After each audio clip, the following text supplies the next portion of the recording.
1923 ಮೈಸೂರು ಪ್ರದೇಶ ಕುರುಬರ ಸಂಘ, ಅವಾಗ ಮೈಸೂರು ರಾಜ್ಯ ಇತ್ತು.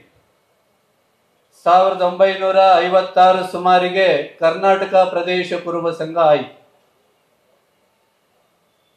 ಅಂದಿನಿಂದ ಇಲ್ಲಿ ತನಕ ಈ ಕಟ್ಟಡದಲ್ಲಿ ಯಾರೆಲ್ಲ ಸೇವೆ ಸಲ್ಲಿಸಿದರೆ ಆ ಎಲ್ಲ ಮಹನೀಯರಿಗೆ, ಕಟ್ಟಡಕ್ಕೆ ಸೇವೆ ಸಲ್ಲಿಸಿದಂತಹ ಮಹನೀಯರಿಗೆ ಚಪ್ಪಾಳೆ ತಟ್ಟಿ ನಾವು ಅಭಿನಂದನೆಯನ್ನ ಸಲ್ಲಿಸಬೇಕು. ಮತ್ತೆ ಈ ಕಟ್ಟಡವನ್ನ 100 ವರ್ಷಗಳ ಉಳಿಯುವಂತಹ ಕಟ್ಟಡವನ್ನ ಸೇವೆ ಸಲ್ಲಿಸಿದಂತಹ ಮಹನೀಯರನ್ನ ಮತ್ತೆ ಮುಂದುವರಿಸುವಂತಹ ಅವರ ಹೆಸರನ್ನ ಉಳಿಸುವಂತಹ ಕೆಲಸನ ಸಹಿತನ ಸಂಘದಲ್ಲಿ ಮುಂದೆ ಆಗಬೇಕು ಅನ್ನುವಂತಹ ಮಾತನ್ನ ಈ ಸಂದರ್ಭದಲ್ಲಿ ಕೇಳ್ಕೊಳ್ಳೋದಕ್ಕೆ ಬಯಸ್ತೀನಿ. ಮಾನ್ಯ ಸಿದ್ದರಾಮಯ್ಯನವರ ಮತ್ತು ವಿಶ್ವನಾಥ್ ಅವರ ಮುಂದಾಳತ್ವದಲ್ಲಿ ಕೃಷ್ಣಪ್ಪನವರು ಈಗ ಬಂದಿದ್ರು, ಅವರು ಇಲ್ಲಿ ಕೆಲಸ ಮಾಡಿರೋರು. ಮುಕ್ಕಡಪ್ಪನವರು, ಕೆ ವಿರೂಪಾಕ್ಷಪ್ಪನವರು, ಲಿಂಗಪ್ಪನವರು ಸಂಘವನ್ನ ಅವರ ಕಾಲದಲ್ಲಿ ಬಹಳ ಆಕ್ಟಿವ್ ಆಗಿ ಮಾಡಿ ರಾಜ್ಯದಾದ್ಯಂತ ಸಂಘದ ಅಸ್ತಿತ್ವವನ್ನ ವಿಸ್ತಾರ ಮಾಡಿದಂಥವ್ರು.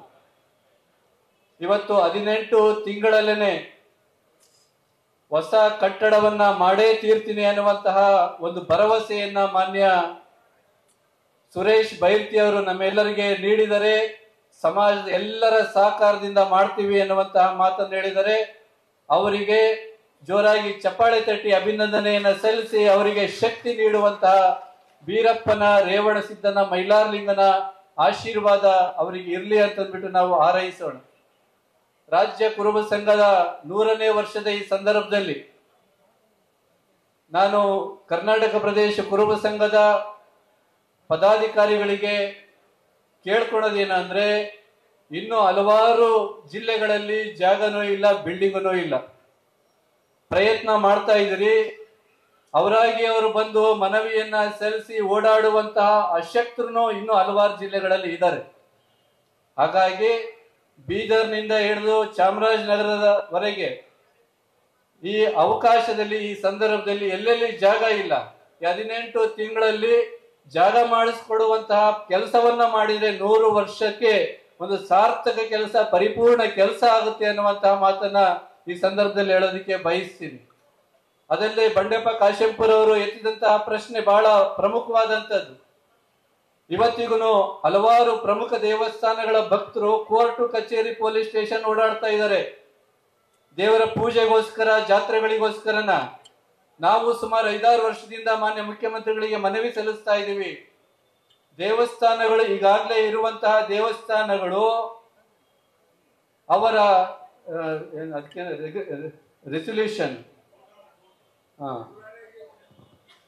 ಅವು ಸರ್ಕಾರಿ ಭೂಮಿಯಲ್ಲಿ ಇರುವಂತಹ ಭೂಮಿಯಾಗ್ಲಿ, ಅರಣ್ಯ ಭೂಮಿಯಲ್ಲೇ ಇರಲಿ, ಅವುಗಳನ್ನ ರೆಗ್ಯುಲರ್ ಮಾಡುವಂತಹ ಕೆಲಸವನ್ನ ಅವರು ಮತ್ತೊಂದು ಹೆಜ್ಜೆ ಮುಂದಾಗಿ ಹೇಳಿದರೆ, ಹಲವಾರು ಸಮುದಾಯಗಳು, ಕುರುಬರು ಅಷ್ಟೇ ಅಲ್ಲ, ಮುಂದುವರಿದ ಜಾತಿಯವರೆಲ್ಲ ರೆಕಾರ್ಡ್ ಮಾಡಿಸ್ಕೊಂಡಿದ್ದಾರೆ, ಮತ್ತಷ್ಟು ಹೆಚ್ಚಿಗೆ ಮಾಡಿಸ್ಕೊಂಡಿದ್ದಾರೆ. ಆದ್ರೆ ಧ್ವನಿ ಇಲ್ಲದ ಅಶಕ್ತ ಸಮುದಾಯಗಳ ಹಲವಾರು ದೇವಸ್ಥಾನಗಳು ಕೋರ್ಟ್ ಕಚೇರಿ ಓಡಾಡ್ತಾ ಇದ್ದಾರೆ. ಅಂತವ್ರನ್ನ ರೆಗ್ಯುಲರ್ ಮಾಡುವಂತಹ ಹಿನ್ನೆಲೆಯಲ್ಲಿ ಅದು ಬಹಳ ಪ್ರಮುಖವಾದಂತಹ ಕೆಲಸ. ಅಂತ ಕೆಲಸವನ್ನ ಮಾನ್ಯ ಮುಖ್ಯಮಂತ್ರಿಗಳು ಕರ್ನಾಟಕ ಪ್ರದೇಶ ಕುರುಬ ಸಂಘದ ನೇತೃತ್ವದಲ್ಲಿ ಮಾಡಬೇಕು ಅನ್ನುವಂತಹ ಮಾತನ್ನು ಈ ಸಂದರ್ಭದಲ್ಲಿ ಹೇಳೋದಕ್ಕೆ ಬಯಸ್ತೀನಿ. ಈ ರಾಜ್ಯದ ಜನತೆಗೆ ಕರ್ನಾಟಕ ಪ್ರದೇಶ ಕುರುಬ ಸಂಘ ವಿಷಯವಾಗಿ ಮತ್ತೆ ಕಾಗಿನೆಲೆ ಮಹಾಸಂಸ್ಥಾನ, ಕನಕ ಗುರುಪೀಠ, ಈ ಎರಡು ಕಣ್ಣು ಅಂತ ಹೇಳ್ತಾರೆ. ಆದ್ರೆ ಇದ್ರ ನಡುವೆ ಬೇರೆ ಬೇರೆ ಸಂಘಟನೆಗಳನ್ನು ಹುಟ್ಟಾಕಿ ಪರ್ಯಾಯ ಅನ್ನುವಂತ ಹಿನ್ನೆಲೆಯಲ್ಲಿ ಕೆಲವರು ಏನ್ ಮಾಡ್ತಾರೆ, ಸಂಘದ ಬಗ್ಗೆ ಇನ್ನೊಂದು ಮಠ ವಿಷಯಗಳ ಬಗ್ಗೆ ಮಾತಾಡೋದಕ್ಕೆ ನಾವ್ಯಾರು ಸಹಿತ ಅವಕಾಶವನ್ನ ಮಾಡಿಕೊಡ್ಬಾರ್ದು. ಅದು ಸಮುದಾಯವನ್ನ, ರಾಜಕಾರಣವನ್ನ ಒಡೆಯುವಂತಹ ಕೆಲಸ ಅನ್ನುವಂಥದ್ದನ್ನ ನಾವೆಲ್ಲರೂ ಸ್ಪಷ್ಟವಾಗಿ ತಿಳ್ಕೋಬೇಕು. ಅಂತ ಸಂಘಟನೆಗಳು ಏನೇನೆಲ್ಲ ಕೆಲಸಗಳು ಮಾಡಿದವೆ ಅನ್ನೋದನ್ನು ನೀವು ಸೂಕ್ಷ್ಮವಾಗಿ ಗಮನಿಸಬೇಕು. ಈ ಹಿನ್ನೆಲೆಯಲ್ಲಿ ಸಮುದಾಯವನ್ನ ಒಡೆಯುವಂತಹ ಹಿನ್ನೆಲೆಯಲ್ಲಿ ಸಂಘವನ್ನಾಗಲಿ ಮಠವನ್ನಾಗಲಿ ಒಡೆಯುವಂತಹ ಕೆಲಸವನ್ನ ಅಥವಾ ಚಕ್ರಾಧಿಪತ್ಯ ವ್ಯವಸ್ಥೆಯನ್ನ ನಾವೆಲ್ಲರೂ ಸೂಕ್ಷ್ಮವಾಗಿ ಗಮನಿಸಬೇಕು ಅನ್ನುವಂಥ ಮಾತನ್ನು ಈ ಸಂದರ್ಭದಲ್ಲಿ ಹೇಳಿ, ನಾವೆಲ್ಲರೂ ಇವತ್ತು ಪುಣ್ಯವಂತರು. ನಾನು ಇವತ್ತು ಬಹಳ ಉತ್ಸಾಹದಿಂದ ಸ್ವಯಂ ಪ್ರೇರಿತವಾಗಿ ಬಂದಿರೋದು. ಯಾಕೆ ಅಂದ್ರೆ ಇಂಥ ಒಂದು ಅಮೂಲ್ಯ ಕ್ಷಣದಲ್ಲಿ ನಾನು ಸಹಿತ ಪಾಲ್ಗೊಳ್ಳಬೇಕು. 100 ವರ್ಷ, ಇದು 100 ವರ್ಷಗಳ ಇತಿಹಾಸ ಇರುವಂತಹ ಒಂದು ಪವಿತ್ರ ಕಾರ್ಯ. ಇಡೀ ರಾಜ್ಯದ ಕುರುಬರ ಹೆಮ್ಮೆಯ ಪ್ರತೀಕವಾಗಿ ಇದು ಭೂಮಿ ಪೂಜೆ ಆಗ್ತೈತೆ. ಕಟ್ಟಡ ಲೋಕಾರ್ಪಣೆ ಆಗುವಂತಹ ಒಂದು ಭೂಮಿ ಪೂಜೆ ಮಾಡುವಂತಹ ಕೆಲಸ ಆಗ್ತಾ ಇದೆ. ಮಾನ್ಯ ಸುರೇಶ್ ಅವರಿಗೆ ಮತ್ತೆ ಎಲ್ಲ ಅವರಿಗೆ ಸಾಥ್ ನೀಡುವಂತ ಎಲ್ಲರಿಗೆ ದೇವರ ಆಶೀರ್ವಾದ ಸದಾ ಇರಲಿ. ಹಿನ್ನೆಲೆಯಲ್ಲಿ ಆಶೀರ್ವಾದವನ್ನ, ಬೆಂಬಲವನ್ನ, ಸೂಚನೆ ನೀಡಿರುವಂತಹ ಮಾನ್ಯ ಮುಖ್ಯಮಂತ್ರಿಗಳು ಇವತ್ತು ಕುರುಬ ಸಮುದಾಯದ ವ್ಯಕ್ತಿಗಳಂತ ರೇವಣ್ಣರು ಹೇಳಿದ್ರು, ಕುರುಬ ಸಮುದಾಯಕ್ಕೆ ಬಿಂಬಿಸ ಪ್ರಯತ್ನ ಮಾಡ್ತಾರೆ. ನೀವು ರಾಜ್ಯ ಕುರುಬ ಸಂಘದ ಎಲ್ಲ ಒಬ್ಬೊಬ್ಬರನ್ನು ಸಹಿತನ ನಾವು ಸಿದ್ದರಾಮಯ್ಯನವರು ಹೆಂಗೆ ಬೇರೆ ಬೇರೆ ಸಮುದಾಯಗಳಿಗೆ ಹಿತವನ್ನ ಕಾಯೋದಕ್ಕೆ ಮುಂದಾಗ್ತಾರೆ, ನಾವು ಸಹಿತನ ಹಳ್ಳಿ ಹಳ್ಳಿ ಮಟ್ಟದಲ್ಲಿ ಇತರೆ ಜಾತಿಗಳೊಂದಿಗೆ ಸಮಭಾವವನ್ನ, ಸಮಾನತೆಯನ್ನ ಕಾಯ್ದುಕೊಳ್ಳೋದಕ್ಕೆ ಪ್ರಯತ್ನ ಮಾಡಿ ವಿಶ್ವಾಸಕ್ಕೆ ತೆಗೆದುಕೊಳ್ಳುವಂತಹ, ಯಾರು ಜಾತಿ ಭೇದ ಮಾಡುವಂತಹ ಅಂತವರಿಗೆ ಅಂತವನ್ನ ಹಿಮ್ಮೆಟ್ಟಿಸುವಂತ ಕೆಲಸವನ್ನ ಕುರುಬ ಸಮುದಾಯದವ್ರು ಮಾಡಬೇಕು. ಯಾಕೆ ಅಂತಂದ್ರೆ ನಮಗೆ ಬಹಳಷ್ಟು ದೊಡ್ಡ ಧಾರ್ಮಿಕ ಇತಿಹಾಸ ಇತ್ತು. ಈ ಧಾರ್ಮಿಕ ಇತಿಹಾಸವನ್ನ ಬಳಸ್ಕೊಂಡು ಮೈಲಾರಲಿಂಗನ ದೇವಸ್ಥಾನಕ್ಕೆ ಎಲ್ಲಾ ಜಾತಿ ಜನಾಂಗದವ್ರು ನಡ್ಕೊಳ್ತಾರೆ. ಆ ಮೈಲಾರಲಿಂಗನ ಒಗ್ಗೈನವ್ರು ಎಲ್ಲರ ಜಾತಿಯವ್ರ ಮನೆಗಳಿಗೆ ಹೋಗಿ ಭಿಕ್ಷೆ ಮಾಡ್ತಾ ಇದ್ದಾರೆ. ಅಂತವ್ರಿಗೂ ಸಹಿತ ಗುರುಕುಲ ಆಗ್ಬೇಕಾಗೈತೆ.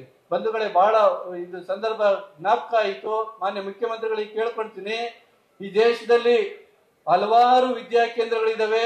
ಸಂಸ್ಕೃತವನ್ನ, ವೇದ ಪಾಠಶಾಲೆಗಳನ್ನ, ವೇದಗಳನ್ನ ಕಲಿಸುವಂತಹ ಪಾಠಶಾಲೆಗಳಿದಾವೆ. ಆದ್ರೆ ನಮ್ಮ ಪೂಜಾರಿಗಳಿಗೆ, ನಮ್ಮ ಗುರುವಿನವರಿಗೆ, ನಮ್ಮ ಗೊರವೈನವರಿಗೆ ಅವರಿಗೆ ತಮ್ಮದೇ ಆದಂತಹ ಧಾರ್ಮಿಕ ಶಿಕ್ಷಣವನ್ನ ಕಲಿಸುವಂತಹ ಕೇಂದ್ರಗಳು ಆಗಿಲ್ಲ. ಕನಕಗುರು ಪೀಠ ಮುಂದಾದಾಗ ಸರ್ಕಾರ, ಸಮಾಜದವರು ಅದಕ್ಕೆ ಬೆಂಬಲವನ್ನ ನೀಡಬೇಕು. ಅವರು ಬಹಳ ಸೂಕ್ಷ್ಮವಾಗಿ ಸಮಾಜದಲ್ಲಿ ಕೆಲಸ ಕಾರ್ಯಗಳನ್ನ ಮಾಡ್ತಾರೆ. ಪೂಜಾರಿಗಳು, ಒಡೆಯರುಗಳು, ಗುರುವಿನವರು ಪ್ರಜ್ಞಾವಂತರಾದ್ರೆ, ಸಂಘಟಿತರಾದ್ರೆ ಕುಂತಲ್ಲೇ ನೀವು ರಾಜಕಾರಣವನ್ನ ಮಾಡುವಂತಹ ಸಶಕ್ತ ಸಮಾಜ ಕುರುಬ ಸಮಾಜ ಆಗುತ್ತೆ ಅನ್ನುವಂತ ಮಾತನ್ನು ಈ ಸಂದರ್ಭದಲ್ಲಿ ಹೇಳಿ, ಪಾಲ್ಗೊಂಡಿರುವಂತ ಎಲ್ಲರಿಗೆ ದೇವರ ಆಶೀರ್ವಾದವನ್ನ ಪ್ರಾರ್ಥನೆ ಮಾಡಿ ನನ್ನ ಮಾತನ್ನು ಮುಗಿಸ್ತೇನೆ. ಶಿವಾಯ ನಮಃ. ನ್ಯೂಸ್ ಫಸ್ಟ್, ನಿರ್ಭೀತಿಯಿಂದ ನಿಮ್ಮ ಪರವಾಗಿ.